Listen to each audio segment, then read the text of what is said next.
Ladies and gentlemen, brothers and sisters, comrades and friends, today we're going to be reacting to the Teachers' Bill of Rights in Alabama, recently proposed by Senator Arthur Orr. It is a new piece of legislation which essentially allows for teachers to have the right to remove kids from their classroom, to exclude them from the learning environment, up until they have written confirmation of a disciplinary action taken against the student.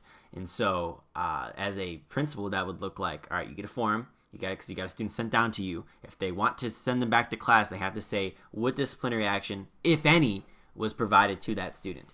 And so, essentially, what this is hoping to accomplish is that it gives pressure to the administration to, keep kids out of the classroom, right? And do not undermine the authority of the teachers who are removing kids for a reason.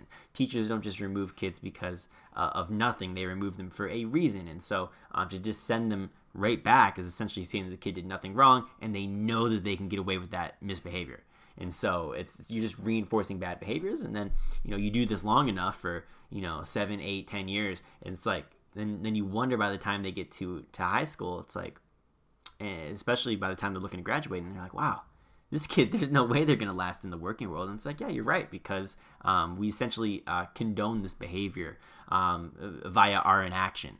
And so that's, where this bill is coming from and what it seeks to do. Another thing that the senator talks about is at least this article here by CBS 42 was saying that he wants more assistant principals in schools as well to help deal with the amount of exclusions that we're seeing in schools. And personally, for me, I think this is a wonderful idea. And I would personally like to see schools where we have multiple assistant principals, multiple people managing in-school suspension rooms, but then also just different levels of classrooms in general. So like remedial type classrooms, behavior type classrooms, honors classrooms, and just, your general ed classroom. And I think that would see a huge mitigation in these referrals or exclusions to begin with, because we would sort of know what to expect going into that environment. And the kids would probably be more acclimated to peers with similar range of performance, as well as ability in terms of self-regulating their own behavior. And so this is an interesting bill in my opinion, but we have some good conversations going on here on Reddit, which is where I found the post originally. And one of the first ones that mentions here is that you don't want any retaliation on behalf of your principals. And so one of the things that this bill could potentially cause is like, look, I hate the fact that I'm being given more work, and so now I'm going to make it so that way teachers are afraid to send kids down, because I will use my administrative power to essentially bar the teacher from using this right that they now have. And so if you have a kid who's acting out and you're the principal, and you really don't like it happening all the time because you just don't want to deal with it, in some instances people might be afraid, right, to actually use these policies. And this just gets us right back to square one, because that teacher will get fired, and then we'll wait till somebody else gets in power or in that position of a teacher, of that teacher role, who will comply with what the assistant principal or the principal wants. And so it's a very weird dynamic that might pop up, but I don't really know how often it is tried, because in a lot of instances things are just formatively assessed, right, and students may be put back into the classroom. Fortunately, I'm not at a school like that, but a lot of people are, and I know a lot of people who are in situations where if they send a kid out, they come back 1 minute later, and it's like, whoa, that's not a good situation to be in, because it completely undermines your authority, and that's the last thing that you want, because the kids aren't going to respect you. Additionally here, a lot of people have been talking about this here. One of the things that they mentioned is let's see here, the unions. I think a lot of people were talking about having this be like a union type policy, and that teachers should start collectively bargaining for this year. So it's a union to back it up. And, I think that that's certainly a route that you can go if you have a union. And personally, for me, I don't understand why more unions aren't pushing back on that. But it's an issue that has not been too valued from the unions, who are still fighting for higher pay and better benefits and whatnot. People want the monetary end more than they want the quality of life end of things. And I'm not saying that I don't want both, but at the end of the day, that tends to be what leadership goes for in unions. at least in my experience. And so, it's an unfortunate situation, but that's something that you could definitely talk to your union about. Go to your building representative meetings and whatnot, and try to talk these issues through. But it's certainly something to take into consideration. Another thing too here is I think it was this person here, Cartesian Circle.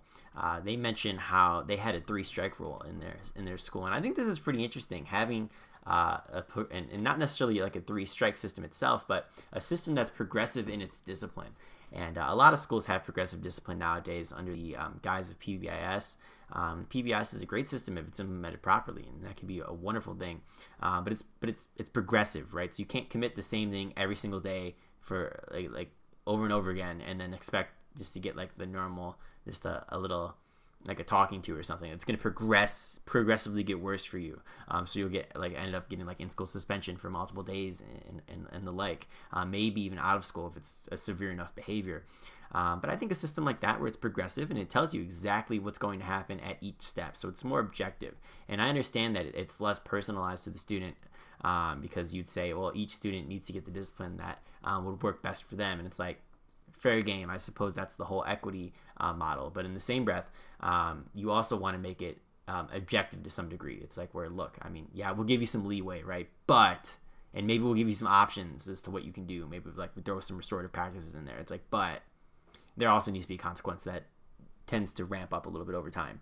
And a good example of this might be something along the lines of, all right, you have, I don't know, you're always out of your seat every single day, and you like shove kids or something, and like you swear, and you're on your phone multiple days. It's like, you just think of like these examples that a lot of teachers have encountered throughout the years, and we don't want this to continue. And so if you don't want it to continue, then obviously the consequence that you're doing, if it's been continuing, the consequences that you're doing aren't working. And so why would you redo them? So you got to progressively move up in terms of its severity and its what's the word I'm looking for? Its intensity. I think that it's certainly a step in the right direction for Alabama. I don't really know much about the Alabama schools, but I'll tell you what, it's certainly a step in the right direction if I'm just thinking about the lens of Ohio. And, I think it definitely makes things a little bit more difficult. And I don't think that this is the end-all, be-all. I certainly think that there's a million other things that you could do, both instead of this as well as in addition to this. But I think it's a good step in the right direction. But I would vet this bill out a little bit more. I don't think I couldn't find the actual language online. But from what I've read from the sources, it sounds like there should probably be a little bit more protections on behalf of teachers as well as maybe even for administrators to some degree, right? Because administrators, what if they get too swamped in some regards? They're experiencing staffing issues. It's like, yeah, they're gonna have to figure that out, but it's like, if it's push comes to shove, should it be like you gotta get that paperwork in immediately? Because it's like, what does it mean to do that paperwork, right? Like, how formal does it have to be is the question. And so I like to see some of these questions answered, and potentially, it could be a great solution, a good step in the right direction. And that's my 2 cents. I'm curious to see what you guys have to think though in the comments, and we will talk to you later. Be sure to follow me on social media at Ian Phillips USA. And thank you very much for watching. Bye-bye.